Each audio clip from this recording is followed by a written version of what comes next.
안녕하세요. 기업의 재무제표에 나오는 그 복잡한 숫자들, 대체 무슨 뜻일까 궁금하셨죠? 사실 그 숫자들 하나하나가 다 이야기거든요. 오늘 저희가 한 회사의 1년치 재무 기록을 쭉 따라가면서 그 안에 숨겨진 비밀을 한번 같이 풀어보려고 합니다. 자, 시작해볼까요? 한번 상상해보세요. 임원들이 회의실 문을 딱 닫고 앉으면 대체 무슨 얘기를 할까요? 오늘 저희가 바로 그 대화의 핵심, 그 비밀스러운 이야기 속으로 살짝 들어가 보려고 합니다.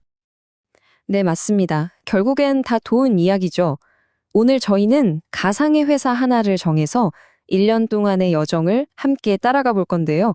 이 과정에서 평범해 보이는 숫자들이 어떻게 회사의 전략이 되고 때로는 위기가 또 때론 엄청난 기회가 되는지 그 흥미진진한 스토리를 한번 파헤쳐 보겠습니다. 자, 그럼 가장 먼저 뭘 해야 할까요? 모든 계획의 시작은 바로 지금 우리가 어디에 서 있는지를 아는 거죠. 그래서 회사의 재무 건강검진부터 시작해 볼게요. 작년에 우리 회사가 어땠는지 과거 성과부터 한번 되짚어 보겠습니다. 제일 먼저 볼 건 바로 손익계산서입니다. 이건 뭐 말 그대로 회사의 성적표라고 생각하시면 딱 맞아요. 일정 기간 동안 돈을 얼마나 벌었고 수익, 얼마나 썼고 비용, 그래서 최종적으로 얼마가 남았는지 이익을 보여주는 거죠. 자, 이 성적표 한번 자세히 들여다볼까요? 와, 매출이 무려 12%나 성장했어요. 정말 좋은 소식이죠? 물론 회사가 크면서 쓴 돈도 7% 늘긴 했지만 여기서 진짜 중요한 건 뭐냐면요. 돈 버는 속도가 돈 쓰는 속도보다 훨씬 빨랐다는 거예요. 결과적으로 회사에 남는 돈이 더 많아졌다는 뜻이죠. 이게 바로 진짜 건강한 성장의 증거 아니겠어요? 다음은 재무상태표입니다. 손익계산서가 1년 동안의 영상이라면 이건 특정 시점을 딱 찍은 사진, 그러니까 재무 스냅샷 같은 거예요. 이 사진 한 장에 회사가 가진 모든 것, 자산과 갚아야 할 모든 것, 부채가 다 담겨 있죠.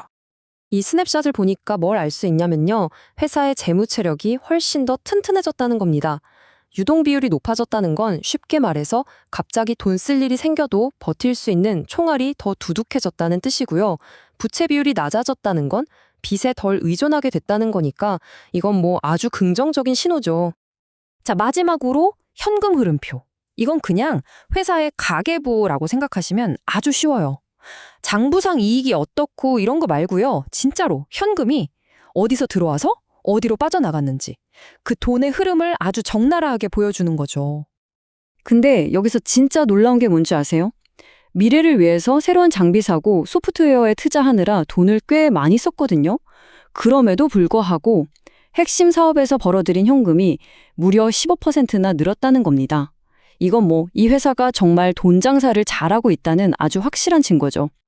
자, 좋습니다. 지금까지 과거를 돌아봤으니까요. 이제 미래를 내다볼 차례겠죠. 과연 이 회사는 앞으로의 1년을 어떻게 계획하고 준비할까요? 그 과정을 한번 따라가 보시죠. 예산을 짜는 건요, 그냥 숫자를 맞추는 게 아니라, 뭐랄까, 아주 정교한 작전 계획을 세우는 것과 같아요. 일단 작년에 뭘 잘했고 뭘 못했는지부터 배우고요. 그리고 책상에만 앉아있지 않고 현장을 가장 잘하는 각 부서의 목소리를 듣습니다. 이걸 상향식 예측이라고 하죠. 근데 세상 일이 계획대로만 되나요? 절대 아니죠. 그래서 시장이 아주 좋을 때, 또 최악일 때 여러 시나리오를 미리 다 짜놓는 거예요. 마지막으로 이 모든 예산이 결국 회사의 큰 목표 달성을 위한 것임을 분명히 하기 위해 핵심 성과 지표, 즉 KPI랑 딱 연결시키는 거죠. 그리고 회사는 돈을 벌면 그걸 그냥 금고에 쌓아두지만은 않아요. 그 돈이 또 다른 돈을 벌어오게 만들어야죠. 지금 이 회사의 투자 포트폴리오를 한번 보세요. 주식 비중이 60%나 되죠.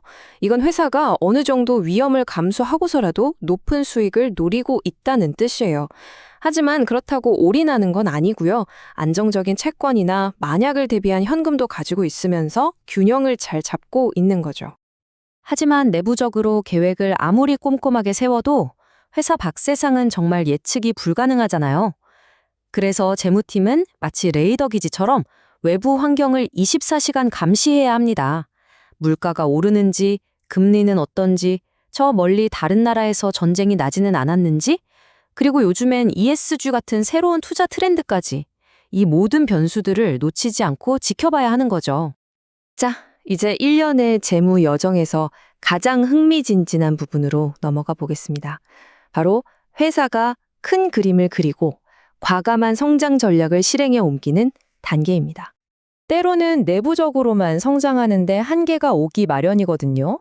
그럼 경영진은 아주 대담한 질문을 던지기 시작합니다. 예를 들면 이런 거죠. 우리 가장 큰 경쟁사, 그냥 우리가 사버리면 어떨까? 자, 지금 인수 대상으로 보고 있는 회사를 한번 보세요.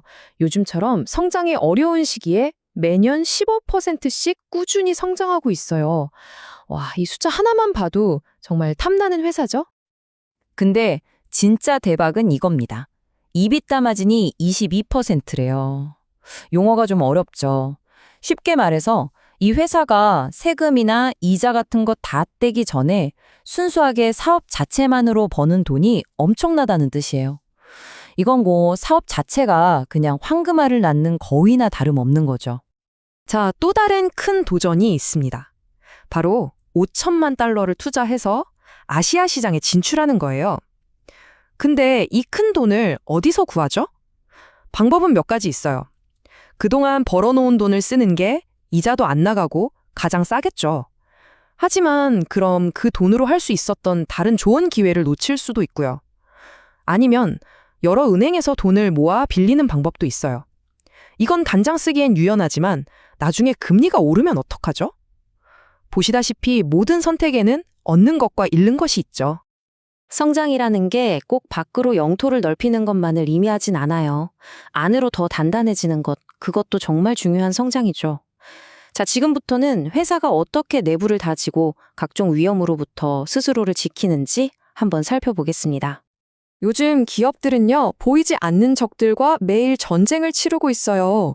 언제 뚫릴지 모르는 해커들의 사이버 공격, 갑자기 멈춰버리는 공급망, 점점 더 까다로워지는 정부 규제, 그리고 이제는 피할 수 없는 기후변화라는 거대한 위협까지 이 모든 위험들을 관리하는 게 이제는 그냥 잘하는 게 아니라 살아남기 위한 필수 조건이 된 거죠. 그리고 더 강해지기 위한 또 다른 방법은 바로 군사를 빼는 겁니다. 이 회사는 운용 비용을 15% 줄이고 불필요한 사무 공간을 정리해서 부동산 비용을 20%나 아끼겠다는 아주 구체적인 목표를 세웠어요. 이건 단순히 허리띠를 졸라매자는 게 아니에요. 더 똑똑하게, 더 효율적으로 일하는 조직으로 거듭나겠다는 의지의 표현인 거죠. 자, 이렇게 1년의 재무 여정도 이제 마지막 단계에 접어들었습니다. 열심히 일해서 성공을 거뒀으니 이제 그 결실을 회사의 주인들, 바로 주주들과 어떻게 나눌 것인가를 결정해야 할 시간입니다. 이 성공의 과실을 나누는 방법은 크게 두 가지가 있어요. 하나는 배당이라고 해서 주주들에게 현금을 직접 나눠주는 겁니다. 이건 우리 회사 이렇게 돈 잘 법니다 하는 자신감의 표현이죠. 또 다른 방법은 자사주 매입인데요. 회사가 자기 주식을 시장에서 다시 사들이는 거예요. 그럼 주식 수가 줄어드니까 남아있는 주식의 가치가 올라가겠죠. 둘 중에 뭘 선택하느냐는 회사가 주주들에게 앞으로 어떤 메시지를 전달하고 싶은가에 달린 아주 중요한 전략적 결정이라고 할 수 있습니다. 자, 오늘 저희는 숫자가 그냥 딱딱한 기록이 아니라 한 기업의 희망과 고민, 그리고 미래를 향한 전략이 담긴 한 편의 드라마라는 걸 알게 됐습니다. 이제 여러분의 차례입니다. 여러분이 투자하고 있거나 혹은 다니고 있는 회사의 숫자들은 지금 과연 어떤 이야기를 들려주고 있을까요? 이제 그 이야기를 직접 한번 해독해 보시는 건 어떨까요?